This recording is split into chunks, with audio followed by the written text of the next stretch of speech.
بسم الله الرحمن الرحيم الحمد لله واشهد ان لا اله الا الله وحده لا شريك له واشهد ان محمدا عبده ورسوله صلى الله عليه وعلى اله وصحبه وسلم تسليما كثيرا ثم اما بعد الحمدللہ اس میں کوئی شک نہیں کہ اللہ سبحانہ و تعالی کی کتاب اور اس کی تفسیر ایک عظیم اور اہم ترین بنیادی موضوع ہے، اور اس بارے میں مختصر اور صحیح عقیدے و منہج کے مطابق، صحیح منہج مفسرین محدثین کے مطابق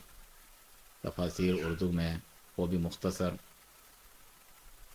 غالباً دستیاب نہیں ہیں۔ الحمدللہ آج سے ہم شروع کریں گے مختصر قرآن کی تفسیر، اور اس سلسلے میں ہم نے جس کتاب کا انتخاب کیا ہے وہ المختصر فی التفسیر ہے، جس کا اردو میں بھی ترجمہ ہو چکا ہے، اور یہ نہایت ہی جو ہے مختصر نفیس کتاب و سنت اور منہج سلف کے مطابق لکھی گئی تفسیر ہے، اور علماء کرام کے ایک جماعت نے، گروہ نے مل کر یہ کاوش کی ہے۔ اللہ سبحانہ تعالیٰ انہیں جزائے خیر دیں۔ اس کے مقدمے میں فرماتے ہیں، جو اس کا تعارف بھی ہے، کہ تمام تعریفیں اللہ تعالیٰ کے لیے ہیں، جس نے اپنے بندے پر کتاب نازل فرمائی اور اس میں کوئی ٹیڑھ پن اور کجی نہیں رکھی۔ درود و سلام ہو ہمارے نبی صلی اللہ علیہ وسلم پر، آپ کے آل اولاد اور آپ کے صحابہ کرام رضی اللہ عنہم پر، قیامت تک نیکی میں ان کی پیروی کرنے والوں پر۔ اما بعد، اس کا جو ترجمہ ہے جو کا تو میں ذکر کروں گا، یہاں جہاں کوئی وضاحت کی ضرورت ہے اسے وضاحت کے ساتھ جو ہے بیان کر دیا جائے گا۔ اس کے علاوہ تفصیلی طور پر دلائل سے جو ہے مبنی یا حدیث وغیرہ آثار کے ساتھ جو تفسیر میں معصور ہوتی ہے، اس کے لیے دیگر جو ہے علماء کرام کی تفاسیر موجود ہیں، تفسیر طبری ہو، ابن کثیر ہو، اس کے علاوہ تفاسیر ہے، اور انشاءاللہ ہم یہ تفسیر جو ہے یوٹیوب پر مختصراً جو ہے اسے اپلوڈ کریں گے تمام لوگوں کے استفادہ عام کے لیے، جس سے آپ مفت میں استفادہ کر سکتے ہیں۔ تفصیلی تفسیر کے لیے انشاءاللہ پیٹریون کے چینل پر ہماری جو ہے تفسیر بھی وہاں دستیاب ہوگی انشاءاللہ، کہ قرآن کی تفسیر کا جو صحیح منہج ہے، قرآن سے، سنت سے، صحابہ کرام کے آثار فہم اور منہج کے مطابق۔ المختصر فی التفسیر یا مختصر اور آسان قرآن کی جو تفسیر ہے کے مقدمے فرماتے ہیں، کیونکہ قرآن مجید وہ واحد آسمانی کتاب ہے جس کی خالق کائنات سبحانہ و تعالیٰ کی طرف نسبت میں کسی قسم کا کوئی شک و شبہ نہیں ہے، جیسا کہ ارشاد باری تعالیٰ ہے، ذالک الکتاب لا ریب فیہ، یہ کتاب ہے جس میں کوئی شک نہیں، کیونکہ پچھلی کتابیں میں رد و بدل ہوا لوگوں کی طرف سے۔ یہ وہ عظیم کتاب ہے جس نے پوری انسانیت کی سعادت، بھلائی، امن و امان اور سکون و اطمینان کے تمام اسباب جمع کر رکھے ہیں، جیسا کہ اللہ تعالیٰ کا فرمان ہے، ان ھذا القرآن یہدی للتی ہی اقوم، بے شک یہ قرآن وہ راہ بتاتا ہے جو سب سے زیادہ سیدھی ہے۔ وہ بلند مرتبہ کتاب ہے جس کے بارے میں خالق ارض و سما فرماتا ہے، لا یأتیہ الباطل من بین یدیہ ولا من خلفہ تنزیل من حکیم حمید، باطل اس کے پاس پھٹک بھی نہیں سکتا، اس کے آگے سے نہ اس کے پیچھے سے، بڑے حکمت والے خوب تعریف کیے ہوئے کی طرف سے نازل کی گئی ہے۔ یہ وہ عالیشان کتاب ہے جس کے تغیر و تبدل اور کمی و بیشی سے حفاظت کا ذمہ خود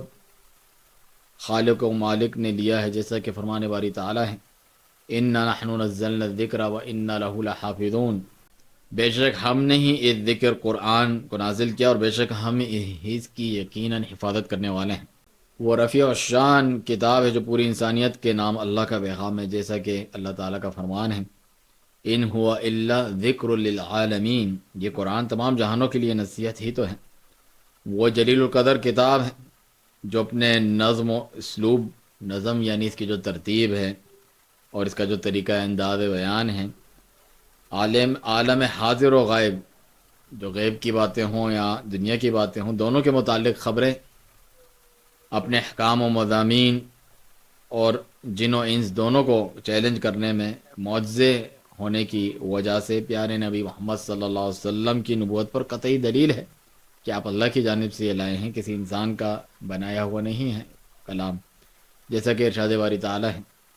قل لئن اجتمعت الانس والجن على ان يأتوا بمثل هذا القرآن لا يأتون بمثله وَلَوْ كَانَ بَعْضُهُمْ لِبَعْضٍ ظَهِيرًا، کہ کہہ دیجئے یقیناً اگر تمام انسان اور جن اس بات پر جمع ہو جائیں کہ اس قرآن جیسا بنا لائیں تو وہ اس جیسا نہیں لا سکیں گے، اگرچہ وہ ایک دوسرے کے مددگار بھی بن جائیں۔ قرآن مجید محمد رسول اللہ صلی اللہ علیہ وسلم کے دل پر جبریل امین علیہ السلام کے واسطے سے واضح عربی مبین، واضح عربی زبان میں نازل ہوا، جیسا کہ اللہ تعالیٰ کا ارشاد ہے وَإِنَّهُ لَتَنزِيلُ رَبِّ الْعَالَمِينَ، اور بلا شبہ یہ قرآن یقیناً رب العالمین کا نازل کیا ہوا ہے۔ نزل به روح الامین، روح الامین یعنی جبرائیل اسے لے کر نازل ہوا، علی قلبک لتکون من المنذرین، تمہارے دل پر یعنی نبی صلی اللہ علیہ وسلم کے دل پر، تاکہ آپ ڈرانے والوں میں سے، خبردار کرنے والوں میں سے ہو جائیں، بلسان عربی مبین، واضح عربی زبان میں۔ قرآن نازل ہونے کے بعد نبی کریم صلی اللہ علیہ وسلم قرآنی الفاظ کی تبلیغ و توضیح یعنی اس کی وضاحت کرتے، آگے پہنچاتے، حکم الہی کے مطابق جو ہے اس میں کمر بستہ ہو گئے، یعنی تیار ہو گئے، مستعد ہو گئے اس کے لیے، جیسا کہ ارشاد باری تعالیٰ ہے وَأَنزَلْنَا إِلَيْكَ الذِّكْرَ لِتُبَيِّنَ لِلنَّاسِ مَا نُزِّلَ إِلَيْهِمْ، اور ہم نے تم پر یہ ذکر نازل کیا تاکہ تم جو ہے لوگوں کے سامنے بیان کرو جو کچھ ان کی طرف نازل کیا گیا ہے۔ بعض لوگ اس کو ادب میں سے سمجھتے ہیں کہ تم کی جگہ آپ کا ترجمہ، اللہ سبحانہ تعالیٰ تو اپنے نبی کو ہی مخاطب کرتا ہے تو ہم اسی طرح اس کا ترجمہ لفظی کرتے ہیں۔ اسی طرح اللہ سبحانہ تعالیٰ کے جناب میں ادب کے لیے لوگ سمجھتے ہیں آپ یہ کر دیجئے، اتنا تکلف رب سبحانہ تعالیٰ سے بے تکلفی ہو، تو مجھے رزق دے، تو مجھ پر نازل کر، یہ کوئی بے ادبی نہیں ہے جس طرح عام طور پہ لوگ سمجھتے ہیں، بلکہ ایک تو توحید کا بھی تقاضا ہے، واحد کا صیغہ، اور جو ہے بے تکلفی اپنے رب سے، اس کی قربت کی دلیل ہے۔ اس میں بھی جو ہے دنیاوی رکھ رکھاؤ جیسے یہ لوگ آپ کر دیجئے وغیرہ اس طریقے سے جمع کی طرف بھی جو ہے اشارہ جا رہا ہوتا ہے۔ دوسرا، لوگوں کے لیے یہ ادب کا مصنوعی معیار ہوگا، اللہ سبحانہ تعالیٰ تو اپنی توحید میں یکتا اور انسان سے بہت قرب، اپنائیت اور بے تکلفی والا ہے سبحانہ تعالیٰ، اس لیے میں اس کا ترجمہ جو بنتا ہے اس طریقے سے کر رہا ہوں، اگرچہ اس میں اس طریقے سے ترجمہ دیا ہوا ہے۔ فرمانے باری تعالیٰ ہے وَأَنزَلْنَا إِلَيْكَ الذِّكْرَ لِتُبَيِّنَ لِلنَّاسِ مَا نُزِّلَ إِلَيْهِمْ، اور ہم نے الیکا تم پر یہ ذکر قرآن نازل کیا تاکہ تم لوگوں کے سامنے بیان کر دو جو کچھ ان کی طرف نازل کیا گیا ہے۔ اسی بنا پر تلاوت و فہم میں سہولت اور آسانی قرآن کریم کی سب سے اہم خصوصیات بن گئی۔ فرمانے باری تعالیٰ ہے وَلَقَدْ يَسَّرْنَا الْقُرْآنَ لِلذِّكْرِ فَهَلْ مِن مُّدَّكِرٍ، بلا شبہ یقیناً ہم نے قرآن کو نصیحت کے لیے آسان کیا ہے، پھر ہے کوئی نصیحت پکڑنے والا۔ حضرات صحابہ کرام رضی اللہ عنہم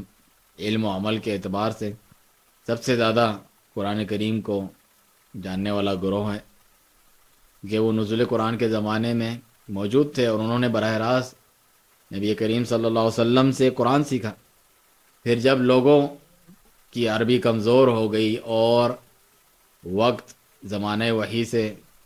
خاصا دور ہو گیا تو لوگوں کو اس بات کی سخت ضرورت پیش آئی کہ کوئی ان کے لیے کلام اللہ کی تفسیر کرے۔ چنانچہ مختلف علاقوں میں تفسیر قرآن کی کئی تصنیفات منصع شہود پر آئیں، یعنی ظاہر ہوئیں، لوگوں نے لکھیں، اور ان میں بعض غلط تعویلات بھی سامنے آئیں، خواہ وہ دانستہ کی گئی ہوں یا بلا قصد ہوئی ہوں، یعنی جان بوجھ کر کی ہوں، جیسے بدعقیدہ بدعتی لوگ ہیں، اللہ کی صفات کا انکار کرتے ہیں، تعویلات کرتے ہیں اور اپنے غلط عقائد ثابت کرتے ہیں، یا کسی سے نہ چاہتے ہوئے یعنی سنت پر چلنے والا تھا، اس سے غلطی ہو گئی۔ چنانچہ موجودہ زمانے میں ایک مختصر تفسیر کی ضرورت موجود تھی جس میں درستی اور آسانی کا بھرپور اہتمام کیا گیا ہو۔ اسی بنا پر یہ پروجیکٹ جسے یہ کہتے ہیں المختصر فی تفسیر القرآن الکریم پایہ تکمیل کو پہنچا، یعنی جو مندرجہ ذیل خوبیوں کا حامل ہے۔ پھر خوبیاں بتاتے ہیں اس میں کیا ہے کہ قرآنی عبارت کی آسان فہم انداز میں وضاحت، قراءات اور اعراب اور فقہ جیسے مسائل میں پڑھے بغیر صرف آیات کی تفسیر اور ان کے معانی کی وضاحت پر اختصار و انحصار، یعنی اسی پر جو ہے اختصار کیا، یعنی اسے کافی سمجھا ہے، اس سے آگے نہیں گئے ہیں۔ اور اتری اسی محصور رکھا، یعنی اتنا ہی بیان کیا ہے، زیادہ تفصیل میں نہیں گئے۔ دوران تفسیر قرآن مشکل اور غریب الفاظ کی تشریح، غریب ہمارے یہاں تو غریب آدمی کو کہتے ہیں، غریب عربی میں یعنی اجنبی، انوکھے الفاظ جو مشکل ہیں الفاظ کی، جو ہے اس کے معنی بیان کیے ہیں۔ نبی صلی اللہ علیہ وسلم، صحابہ کرام رضی اللہ عنہم، تابعین اعظام اور تبع تابعین سے صحیح سند سے مروی تفسیر پر اعتماد کی بدولت تفسیر میں منہج کا اتباع اور صحیح اصول تفسیر کا التزام یعنی پابندی کی گئی ہے۔ جس طرح تفسیر بعض لوگ جو فلسفے کے مطابق، اپنی خواہشات کے مطابق، اپنے مذہب کے مطابق اور صرف عربی گرامر کے مطابق کرتے ہیں، جبکہ صحیح طریقہ ہے قرآن سے، سنت سے، صحابہ کے آثار سے جو تفسیر بالمعصور ہوتی ہے، اور عربی لغت بھی۔ قرآن عبارت کی اختلاف کے وقت اصول تفسیر اور مفسرین کے بیان کردہ قرائن ترجیح، یعنی مختلف تفسیریں بیان ہوتی ہیں، اس میں کس کو پریفر کریں گے، کس کو ترجیح دیں گے، اس کی وجوہات ہوتی ہیں، اس کے طریقے ہوتے ہیں۔ تو جو مفسرین سنت والے، ان کی پابندی انہوں نے کی ہے، اس کے کرتے ہوئے راجح معنی کی تلاش و جستجو کہتا ہوں، جو زیادہ صحیح معنی ہے دلائل کے مطابق، اسے لینے کی پوری کوشش کر کے انہوں نے زیادہ صحیح ترین معنی بیان کرنے کی کوشش کی ہے۔ ہر صفحے کے آخر میں فوائد کے مستقل عنوان کے تحت، یعنی کیا کیا اہم نکات اس سے ثابت ہوتے ہیں، جو اہم نکات ہیں وہ ثابت ہوتے ہیں، وہ انہوں نے ذکر کیے ہیں، جس سے فائدہ ہوگا، یعنی تفسیر صحیح طور پر آپ سمجھیں گے کہ کیا فائدہ ہمیں اس اتنے آیات سے پڑھنے سے ملا، اس طرح آپ میں آپس میں ربط بھی قائم ہوگا، اور کیا کیا سبق ہم اس سے سیکھ سکتے ہیں، اس کا بھی انہوں نے اہتمام کیا ہے، جس سے آیات پر غور و تدبر اور فکر اور ان سے بھرپور استفادہ یعنی فائدہ حاصل کرنے میں مدد ملتی ہے۔ ہر صورت کے شروع میں اس کے زمانہ نزول کی وضاحت کی ہے، یعنی مکی ہے، مدنی ہے، دو ادوار جو نبی صلی اللہ علیہ وسلم کی زندگی گزرے، اس میں جو ہے آیتوں صورتوں کو سمجھنے میں مدد ملتی ہے کہ کون سے کس وقت کی تھی، تو اس طور پہ نازل ہوئی۔ اور اختصار کے ساتھ ہر صورت کے اہم مقاصد کی تصریح و توضیح، یعنی شروع میں اس کی وضاحت کر دی ہے، اہم مقصد اور بھی احکام ذکر ہوئے ہیں اس صورت میں، اہم ترین مقصد اس کا یہ ہے۔ مصحف شریف کے حاشیے پر تفسیر لکھنے کا التزام، اس میں اس کے حاشیے پر ہی انہوں نے جو ہے تفسیر لکھی ہوئی ہے، جس طرح آپ یہ دیکھ سکتے ہیں۔